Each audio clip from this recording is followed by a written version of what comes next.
Hello and welcome to Sharing TV. My name's Imran Azam and this is brought to you in association with the people who share.com. We're at OuiShareFest in Paris 2014. It's the end of day one and we're joined by Benita Matofska. I should be able to remember that name. Interviewed you enough times, Benita. So, with the end of day one, how have you found it? It's been an interesting day, quite thought-provoking. There are definitely some quite important issues that certainly need to be debated a bit more. There's been a lot of talking at people today. That's interesting. What do you mean? Well, it's most of the talks have taken the form of sort of TED-style talks rather than being more participatory. And given that we're talking about a sharing space, we're talking about sharing economy, we're talking about collaboration, I think there's been a lot of interesting concepts, but actually what I'm quite interested in is that harnessing the collective intelligence of the people that you've got in the room.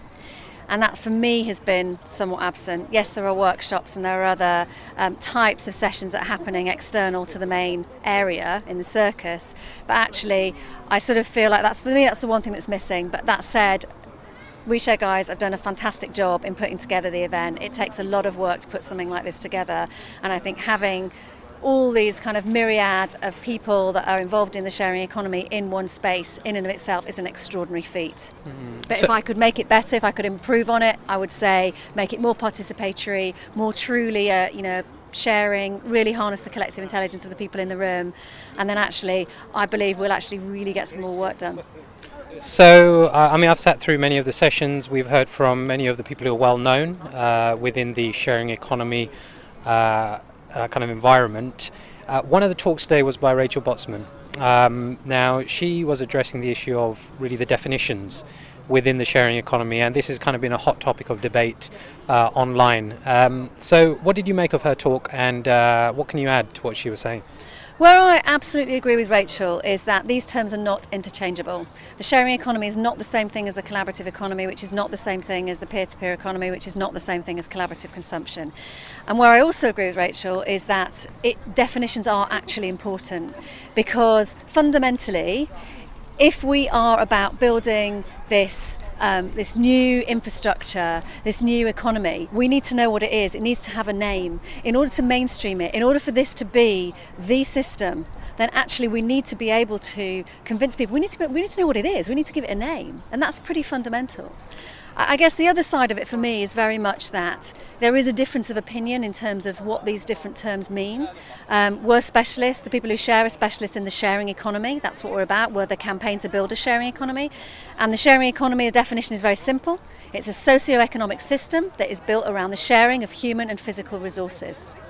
And for us, the term sharing economy is important because this is about a cultural shift.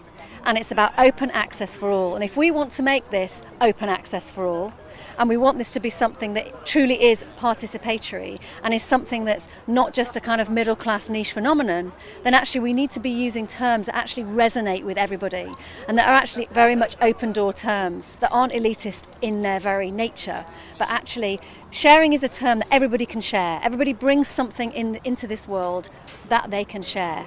And so in terms of a cultural shift, the terminology is important. It's also important because fundamentally what we're talking about is we're talking about global crises. We're talking about a system that doesn't work. And the reason why the system doesn't work is fundamentally what we have in the world is a shortage of sharing.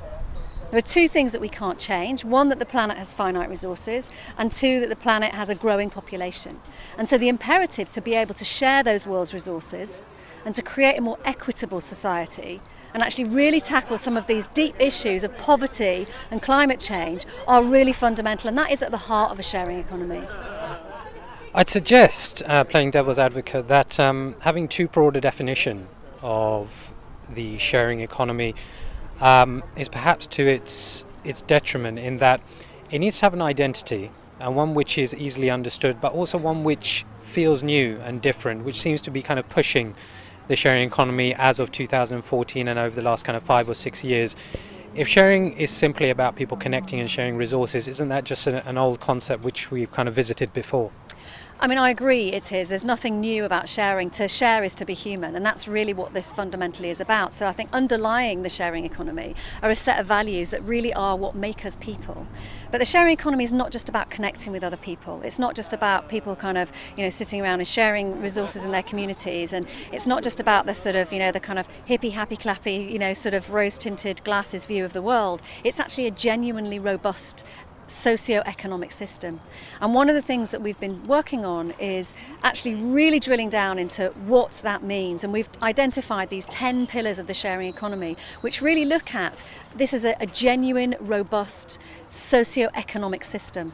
This is on a blog, isn't it, that you've written? Yes, there's a blog that I've written simply called What is the Sharing Economy? And it breaks the sharing economy down into these 10 pillars, and it looks at things like, what does distribution look like in a sharing economy? What does production look like in a sharing economy? But it's not just looking at things like consumption, because, this is about a culture shift. It looks at things like, people. It looks about how we relate to the planet that we live on, how we live within those resources, and also how we harness nature and how we add something positive to that environment. This is not just about minimizing negative impact. It's also about creating positive impact. And it's also about shared access to power, because in these conversations around sharing economy and around these different terms that are being used, what is missing is this whole aspect of base of pyramid. What we're not talking about is poverty. What we're not talking about is how this movement, which is by nature very middle class, how this actually relates to people in the developing world and people that are living at an economic level where they cannot even afford access to the basic necessities of life. And actually at the heart of a sharing economy, and that's why it is important that it is about an equitable society and that it is tackling these very real issues of poverty, and that it isn't some sort of trendy niche middle class exercise, that this is truly open door, and it is about fundamentally systemic change.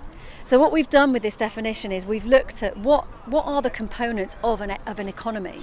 And we've looked very deeply at what are the issues with the current system that we have. And there are fundamental flaws in that system. And we have addressed that, and we've said, okay, let's look at this as a very real system, not a fad, not a trend, not something that's fundamentally relevant to a very niche and small sector, a privileged sector of society, but actually what does this mean for ordinary people? What does this mean for, in real terms? And how can this economic system bring about a truly equitable society that is fair and open access for all?